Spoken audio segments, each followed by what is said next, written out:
आता कुठेतरी लोकांचं लक्ष वितरित करायचं. मी फक्त फडणवीसांवर बोलत नाही तर आता उद्धव ठाकरेंवर पण बोलतो. हे लक्ष वितरित करण्याचं लक्ष आहे. अरे पैसे खायला तुला आम्ही सांगितले का?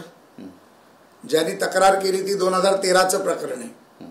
त्याची तक्रार किती साली झाली ते पहा. पैसे तू कधी खाल्लेस ते पहा. लोकांचे खाल्लेले पैसे परत दे. लोक तक्रार मागे घेतील. अटक वॉरंट होतो हा न्यायालयाचा होतो. आता त्याला न्यायालयही मान्य नाही का?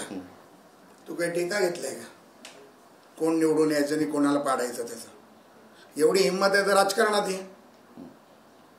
लढव निवडणूक कर उभे 288.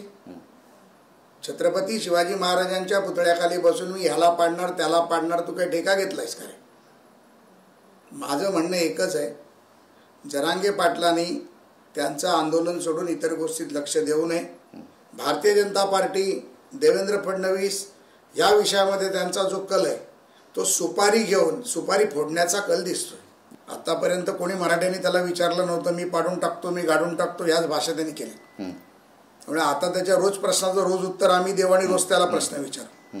माझं एकच प्रश्न पुन्हा मनोज जरांगे पाटला नाही, देवेंद्र फडणवीसचं चुकलं कुठे ते येऊन चर्चा करावी. आरक्षण दिलं हे चुकलं का? मराठ्यांचं भलं करायचा प्रयत्न केला हे चुकलं का? आरक्षण टिकवण्याचा प्रयत्न केला हे चुकलं का? उद्धव ठाकरे आणि शरद पवारांनी आरक्षण दिलं नाही, नेरेटिव्ह सेट केला हे त्यांचं चुकलं का? मग पवार साहेबांना प्रश्न विचारू शकतो का? उद्धव ठाकरेंना प्रश्न विचारू शकतो का? काँग्रेस पक्षाच्या नेतृत्वाला प्रश्न विचारू शकतो का? कशासाठी देवेंद्र फडणवीसच्या मागे लागले?